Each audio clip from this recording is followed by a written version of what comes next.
Hi, I'm Tanya Williams, and today I am totally psyched to be having digital conversations with Steve Baxter, shark and tech entrepreneur.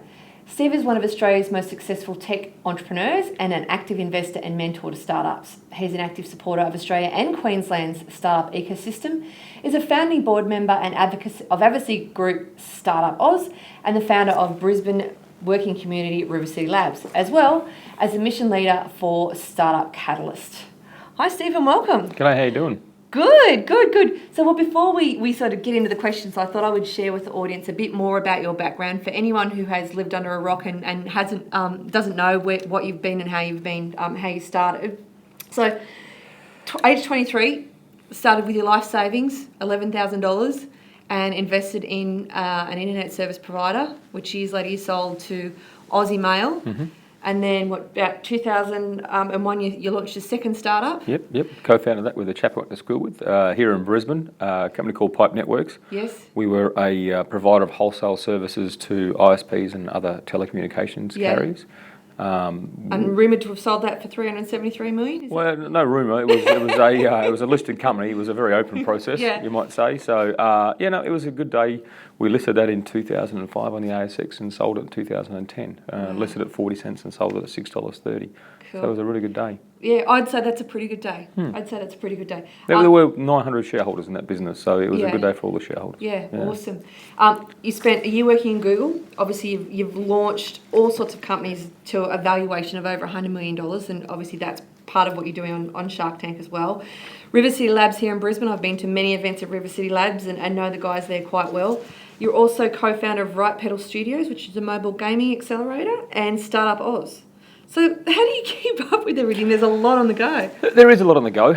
You're here in my office, obviously. You're aware that I do have staff out there who help with a lot of this sort of stuff. So we run an investment business. We invest in things. That also gives me the time, having the staff, to go and do the things I like to do. So it's not just the things you mentioned, but I also like to, be with my family. I like to.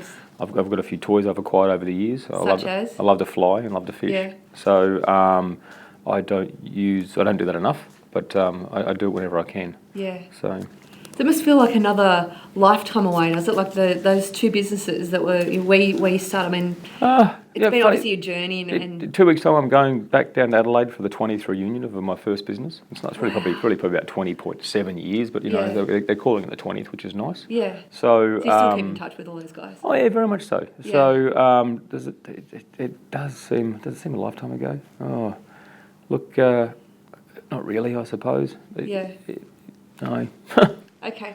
So what was the biggest lesson that you can share with anyone that has a business now, an entrepreneur, particularly around marketing? What's the one thing that you went, I should have done that, or I wish I hadn't have done that? Oh, look, I've never been a particularly strong brand person. So I don't have the sort of artistic flair to be sort of writing a brand and marketing, and I could have done that better. Mm-hmm. I was lucky, I suppose, in the first business. It was the internet boom. We started in late '94. I suppose we rode the wave of what was happening in the world with respect to internet, and that's not to take away from that business or the staff and the effort in it, but it was hard not to do. From my perspective, it was hard not to succeed in that business. Yeah. So timing was probably good, really but plenty of our competitors went away. So there was a wrong way to do it. That's for sure. So I have to admit, some of the ones that went away, I thought would have had branded and marketed better than we did. Yeah. The one thing we did was we let our customers speak for ourselves, and we gave really good customer service. At a time when customer service was seen as a cost, we turned it into a way to create sales. Yeah. So that was exceptionally important. That required a great team. It required awesome systems and awesome procedures. I think it's one of those things these days that people don't understand the real value of as well. And I was actually listening to your podcast with Mel Telesekin on the Customer Centrics show, talking about that whole customer service piece. And I think people want to spend a huge amount of money on social media or promoting on digital channels, which, I'm a big fan of, obviously, digital. But I think sometimes they forget the basic stuff, and customer service is obviously one of the key things. It's cheaper to retain a customer than get a customer. So as well. So yeah. Very much. I think they do forget the basic things. So I think in a lot of respects, people will actually default to what they know as well. So if they are better at that, then they'll go to that. For me, I was always like I said, less in the marketing and promotion sides and more in the systems side and the people side. I had almost a 9-year career before that in the armed services. We were very procedurally focused, which is good. Yeah, and I've heard you talk about a lot on different interviews that you've done as well about how the importance of systems and processes. Oh, you've got to do that. I mean, you just can't waste people. You just it's I think it's a human right to have valued work, to be honest, and to feel valuable at work. So in the way you do that, I like it if someone can turn up at 9 in the morning and at 5 to 5 they go, oh, I've got to go home. What happened to the day? Yeah. That's a fantastic day. From that, I'm assuming they're productive at the same time. But and you do that by really good systems, really good procedures, and a good work environment. But if you've got fulfilled work, then you have productive, happy staff, and that's a very important thing. So as part of those systems and processes then, I would imagine that having the right sort of digital tools in place is quite important in terms of customer facing, but also internally to make your team more efficient? Yeah, it is, but I mean, people start at digital tools and it annoys the daylights out of me. We're having the argument here actually about what, we want some whiz-bang system to enter some information on how we conduct relationships with partners. So we keep a lot of intelligence, and we're building a system that allows us to do research and intelligence into the investment community rather than sort of trying to drag the information over our heads. Mm-hmm. And it relies after every meeting with someone sort of writing just down a contact report. Okay, met so-and-so and they've got PHP skills, or they're an investor in this, they're a board member. A database. Yeah. It's very much almost like a criminal intelligence database, but it's just an intelligence database. Yeah. Or probably more military intelligence database. And I'm like, sort of like what I want is I want a piece of paper, we're going to roll it out there, name, date, time, and just, tick some boxes. And we could spend we could design this form, or we could put it in Google Forms, but let's just put it on paper first. Yeah, so don't overcomplicate it. When we get to the third one we really like, and we can understand there's actually a time benefit to us doing that, then we can move to that. So a lot of people jump straight to digital without just understanding the problem. There's an entire theory and thought sort of train behind that with respect to business analysis and designs analysis and needs analysis and all that sort of, which is in large organisations good. Start with a piece of paper and start with a form, and when that gets to be a burden, put it on a computer. Yeah. Again, starting with the basics. And basics as well, and that's but it also comes down to efficient use of capital, efficient use of time. So if you're doing 10 of these forms a week, you're going to spend 2 weeks to digitise it. Yeah. You're just going to have how do I say this politely? But are you going to have a junior resource take that and merely just type it in for you? Yeah. Which is probably a better idea. Just data input. Basically. Data input, yeah. So once again, I want that might go against people's idea of me sort of saying I want people to have valuable work. Yeah. But the reality is that at the end of the day you're also a business and you've got to make money. That's right. So just because you have a person doing data entry doesn't mean they've actually their job's got to suck. You can actually make it a lot better than that. And so obviously you get people pitching hundreds of ideas to you. Do you find that businesses are really thinking about how to use digital more effectively when they're in that startup phase? Do you think that they all, I know you just said that sometimes people jump to digital too soon, but do you find that it allows people to be, I suppose, do more with their budget? Well, so when I said they jumped to digital too soon, that was in sort of unique, almost ad hoc office productivity requirements. If you know what I mean. You don't spend 4 weeks building a system to save yourself 5 minutes a day. Yeah. You just don't do that. Or 5 minutes a week, let's say. Yeah. You might do it for 5 minutes a day. Diminishing returns. That's really what I was talking about there. Yeah. In the people pitching space in the digital, to me, I prefer to spend my time in businesses with the best chance of success, with the biggest chance of success.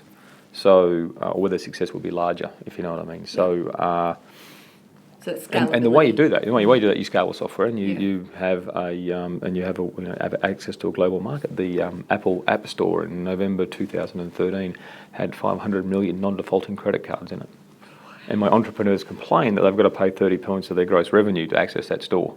And I'm like, for 500 million people, and you're only paying 30%.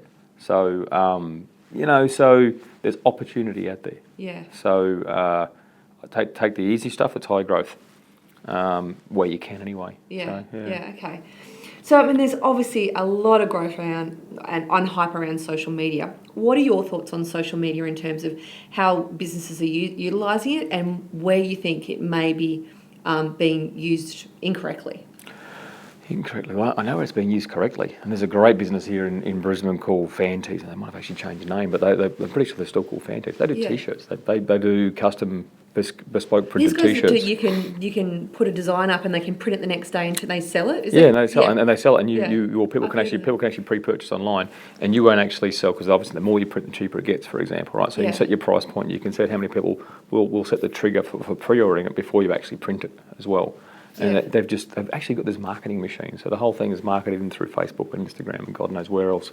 And so they're able to reach this audience out there. And that's just T-shirts. Who really cares? I mean, they'll move on to other things. It's a marketing and fulfillment system. It just happens to be T-shirts at the moment. Yeah. So that is actually, and the founders are fantastic. That is really cool. Another great Brisbane businesses. I love Brisbane. Company, if you've got kids, you may have heard of, called Lacey Lane. They do children's clothing. Check them out. This are a fantastic, dynamic pair of they're sisters, pair of ladies who are sisters, and they've got an awesome business. Works out of the Launton northern suburbs here in Brisbane, and they're pretty well all word of mouth Facebook or word of mouth social. So very much like Black Milk started. It was all social, and that's where they grew from. Very much so. So we can always find plenty of examples of how it's done well. Yeah. How's it done poorly? I suppose you don't hear from them because you don't hear about you actually don't hear about the people who launched on social media and it didn't work because you didn't hear about them. I think you see examples of it every day. Really. I mean, I look through my feed and see so many things that I just think, oh my God, stop pushing sales messages at me and so forth. So I suppose if the message doesn't interest me, I don't actually even notice it. They don't even notice it. So whether that's been done poorly or not, whether it's they're out there to hit 3% of the market and you just happen to be that 97%. Yeah. I mean that's all it could be, right? But 3% of 500 million is not bad. I mean, Facebook's $1 billion. 3% of that's actually not a bad market to grab. With what's happening with Facebook.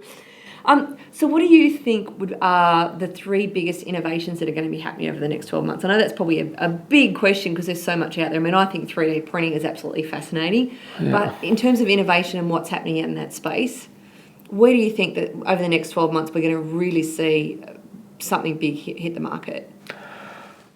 I'm trying to think of the companies I've invested in. So I like blockchain. If you know what blockchain is, have you heard of Bitcoin? So blockchain is the technology. That's a very wide. Everyone watching this and all the tech guys will say that's not quite true, but it's the technology that underpins Bitcoin. Yeah. So Bitcoin happens to be the flavour of currency on top of blockchain.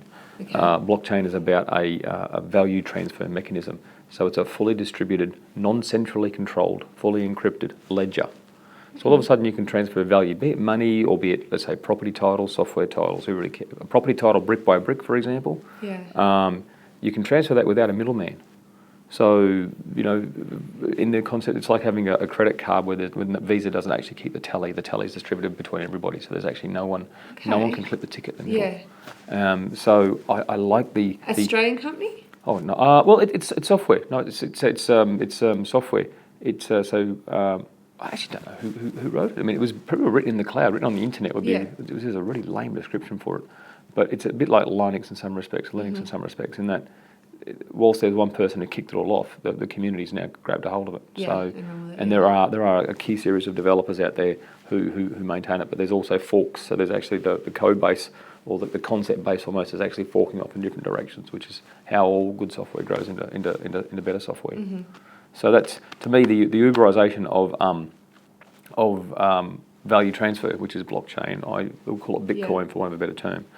Power, the unholy sort of. There's at the moment you've had PV photovoltaic cells, solar panels, which are essentially a silicon chip. They've been going through a revolution of bringing the cost down and the performance up.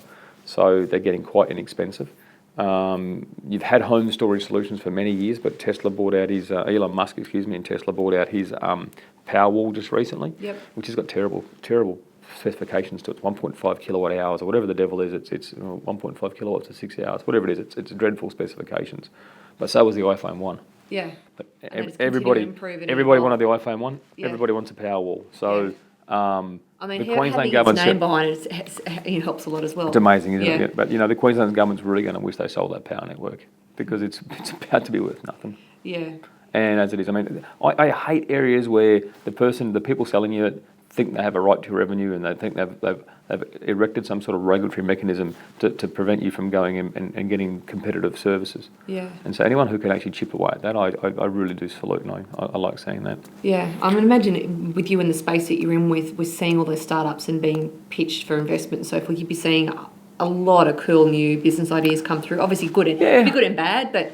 I so look at. I mean, Shark Tank's it's an unnatural environment. I'm pointing up there. All my Shark Tank businesses are on the wall, just there with their logos.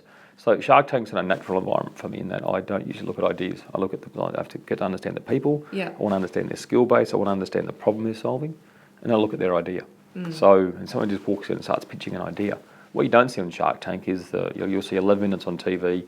You won't see the 40 minutes of us talking to them, trying to understand these other things about them and their business. Yeah. Because it's essentially boring TV. So, but we try as best as we can to understand those people. So, in actual fact, how long do you have with each person? Like, obviously, they only show a few minutes on TV. But longest was an hour and 20. Shortest would have been 25 minutes. Okay. So, in the hour and 20, got 11 minutes on TV. But still not much time, as you said, to really get to know and understand what they're trying to do. Exactly it. Wow. Okay. So, what do you see as the biggest benefits for startups and small business owners for using digital? Oh, you've got it. It's efficiencies. Yep. Forget cool. It's got to make you more efficient as a business. So if it makes you more efficient, you should use it. Yep. So, yeah. Good philosophy. I saw a quote on one of your websites that I really love, and it was around, if you're not 100% committed to working on your startup, then I'm not putting anything into it. What do you particularly look for when you're investing? I know that you sort of touched on that a little bit. But people. So it's just people and the passion. It's the people and the passion's one thing. I mean, are they honest? Are they a person I really want to hang around with and actually have a monthly meeting with, or will they make my skin crawl? What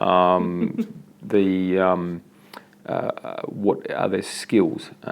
So they have to have their team in their team. They have to be capable of actually building the first version of that business inside their team. So doing the hard yards, putting the hard work in. No, having the skills. So that is a pure skill thing. And then alongside that, then you actually have the drive and determination to actually carry that through. And what problem are you solving?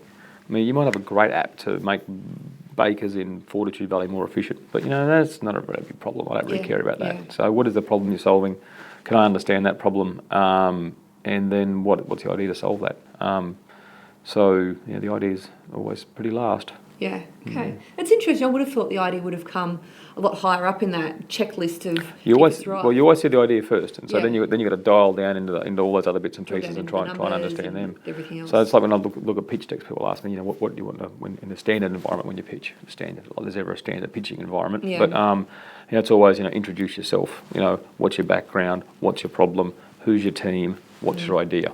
And then you can throw a few little bits and pieces in. So it's so important to get the investor to buy into you. So yeah, I know you're very passionate about supporting Queensland startups, and obviously with River City Labs and the other projects you're involved in. Where is that just because I suppose you've been through this process yourself and didn't have that support when you were coming through and starting the business? Do you live in Queensland? I do live in Queensland. Well, you know why I support Queensland businesses then, right? Because it's the best place in the world to live. So we'll get that bit out of the way first. And the rest of the question was... well, did you get into that space because you didn't have that support and you felt there was something missing for entrepreneurs when they were coming through? Yeah, there is. I mean, so I was a bit of a natural networker in some respects. I had to, when I started my first businesses, I knew I didn't know as much as I knew I had a knowledge gap in many areas. So I sought out people. We used to try as best as we can to get a cooperative community amongst competitors going in Adelaide when we were in business. We had a bigger threat, which is Telstra. So it was very easy to galvanise people around that and to talk about strategies and share information. So there is, I'm a firm believer that we need to do something different. This state for too long, under the previous government, for example, with its 4 pillars policy of tourism, mining, agriculture and building construction, really, what you actually need for those to work is good weather, good commodity prices and good currency prices, right? And the other one needs luck. The other one needs all three to work. So you've essentially hitched your entire economy, you've got the growth of your economy to luck. Yeah. So it's out of your hands, it's in everyone else's hands. So it's silly. And plus, people are always going to come here for the beaches. Right, tourism's easy, right? The coal's close to the surface, and for as much as we hate our politicians, we're geopolitically stable. It's actually, and we can actually pull the stuff out of the ground pretty cheap. Yeah. So they're always going to come here for it. That's the easy stuff. Why should we care about the easy stuff? If you know what I mean, let's go and do the hard stuff. We should be caring about the hard stuff. There's no market failure in tourism and ripping coal out of the ground. And I think both those industries are valid. I've got no issues with, especially coal, which is obviously politically charged. Yeah. I come from the Bowen Basin and Emerald, so I know the industry quite well. let's work on the hard stuff. So, and we've got to do something clever. Those older industries, which are typically low productivity, low growth industries, are hitched to these cycles that we cannot influence. Yeah. So we need to take care of. We need to have industries that utilise our people in very valuable, authentic, well-paid ways. The thing about a tech startup sector, or a tech sector, I should say. So if we had companies the likes of Google, Facebook, Instagram, Twitter, Dropbox, Uber, or 10,000 others that are a 20th of that size, which would still be bigger than the average tech company in Australia. Yeah. They are a 97% export industry. They're all export industry. Yeah. We don't need a coal terminal. We don't need all the other. The infrastructure need is quite soft, if you know what I mean. It's inexpensive infrastructure. So we want buildings full of exceptionally well-paid people, exporting things. They exporting the I suppose the product of their minds, which would be awesome. Yeah. Do you think? And I know you're very much an advocate for all of that, but do you think governments are actually getting this and going, yeah, you're right, we need to start investing in this? Or do you still think they're going, yeah, but we're going to... No, and you're all politicians, if you ever watch this at all, and you're all culpable of it, to be honest. You can sit there. I rarely have an awkward social moment with a politician. I'll always tell you exactly what you want to your face. Mm-hmm. And it's annoying because then you need to judge them by their actions. Yeah. So not what they say. And they'll say a lot of nice things to you, just so you won't get cross with them in front of cameras. The day I know politicians get it, so when some politician gets up there and says, this is the most important thing for our economy, we have to get our knowledge economy right.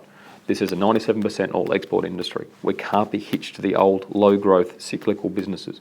We have to do this. We have to get this right. I'm going to stake my political future on it. Yeah.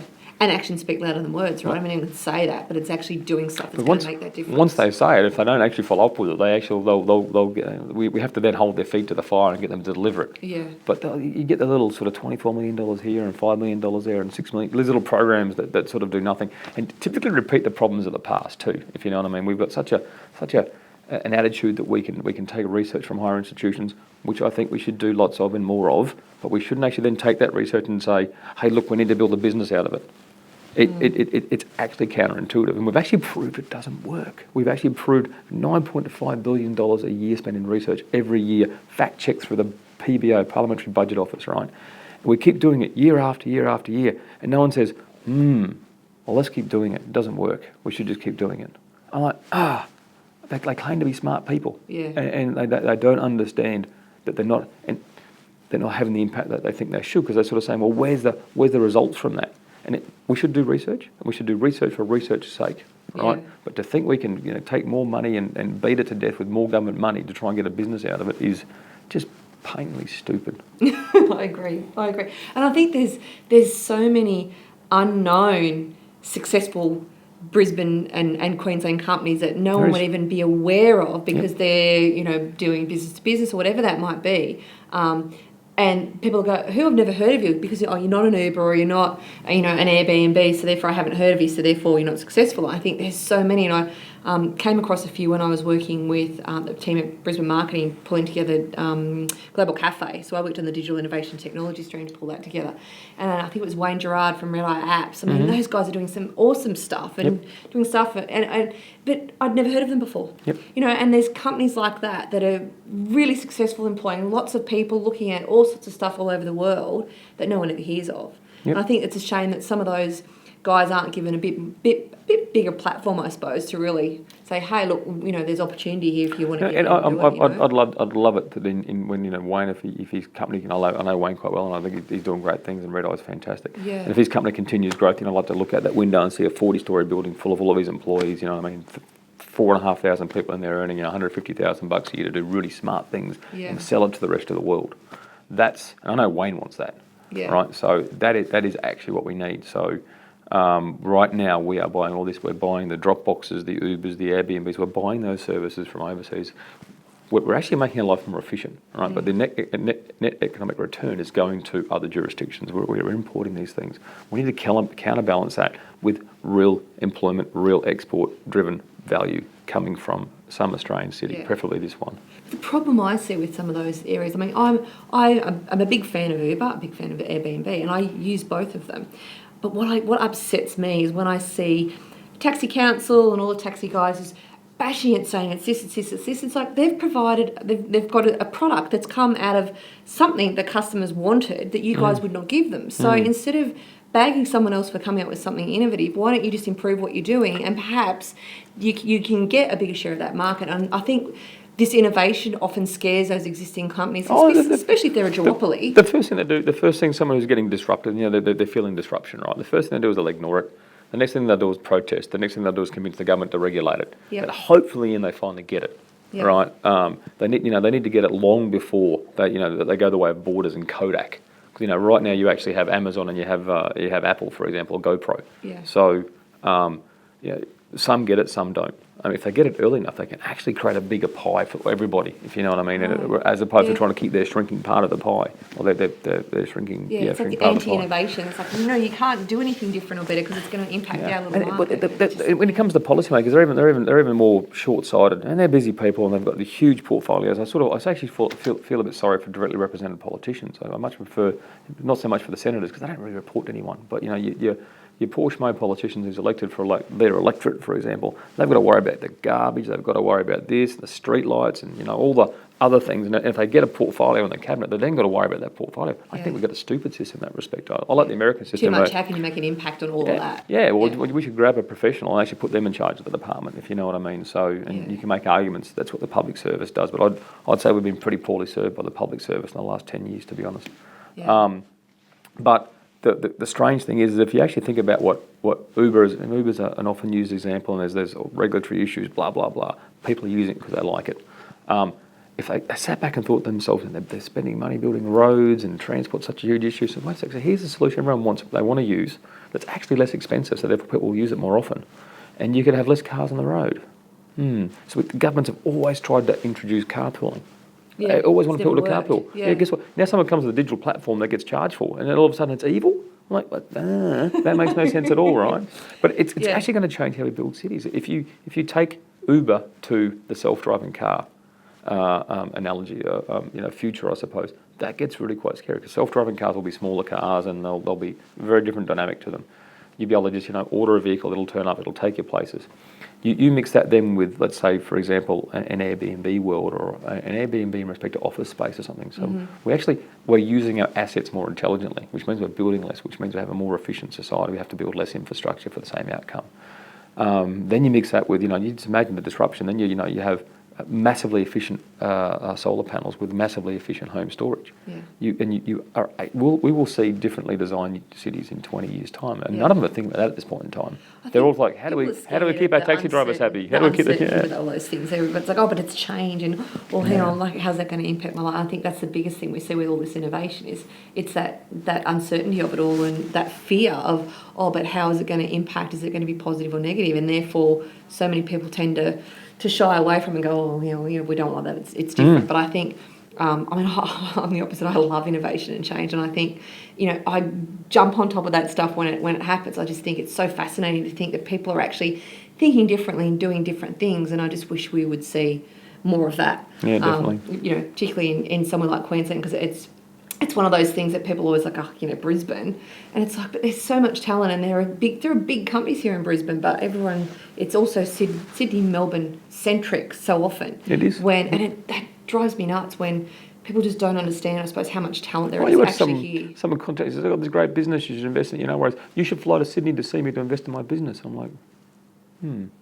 I don't know how that. I'm like, there's an arrogance to Sydney people. They're truly. This is going to hit the web, isn't it? There's an arrogance to Sydney people that drives me absolutely insane. Because it's honestly, no, you should come here. So, well, what's it you want me to spend my money on your thing, and I should come and visit you? Yeah. Oh yeah. No, it's not going to happen, right? So, it is. It's frustrating, and then so there's a large amount of parochialism in Australia. That's obviously true. Yeah. But and there's a large number of people in the startup scene who believe that we should all concentrate all effort in Sydney to make it the San Francisco of Australia. Why do we have to have one? Why can't we have hubs of different exactly. places? Well, why not just send everyone to San Francisco? My counter argument is, why not just send everyone to San Francisco? Why bother with Sydney at all? oh no, we've got to do that. Oh, okay, so then I can keep doing that with Brisbane then too, can I? I mean, they never fully apply their own, which is really weird because I'm in Brisbane, and when someone says to me, oh, we should do a startup hub in Mackay, I'm like, yeah, no, it should all be in Brisbane. So the procuralism sort of flows downhill. It adds to a rich tapestry of society, but it doesn't make logical sense at the best of times. So what's the next 12 months look like for you guys? For me, hopefully get some more fishing done. More time with the family, more fishing. Time with the, more flying, yep. Might get my helicopter licence finished, maybe. No, I doubt that. So second season of Shark Tank coming out? First 3 weeks in November, second season of Shark Tank. We're hoping to have a bit of we're putting on a conference for our investee companies in early December, which should be a lot of fun. Get them all together and get them networking. Christmas. I imagine in early February that the Shark Tank will start, and then that seems to be pretty busy because once you're on air, you get a lot of requests to do things. Yeah. So, in the next 12 months, I'm keen to do some more travel. I don't know if I will. I've got a 2.25-year-old girl at home. She can go. No, I think she's on a 4th return trip to the US at the moment. So she travels quite a bit. Don't get me wrong. But that is challenging. Yeah. So that is very challenging. So yeah, it would be. Awesome. Thank you very much for your time, Steve. I know how busy you are, so I really appreciate you taking the time out to have a chat to us. Very excited to have had the opportunity to talk to you about all this stuff, and I, like yourself, are very passionate about this innovation space, and I think if enough of us are on that bandwagon and raising that flag, saying how we should be doing this, hopefully someone's going to listen and we're going to get somewhere with it. 0.2% growth in the economy last quarter. I mean, come on now. Haven't we figured out what's going on yet? Yeah.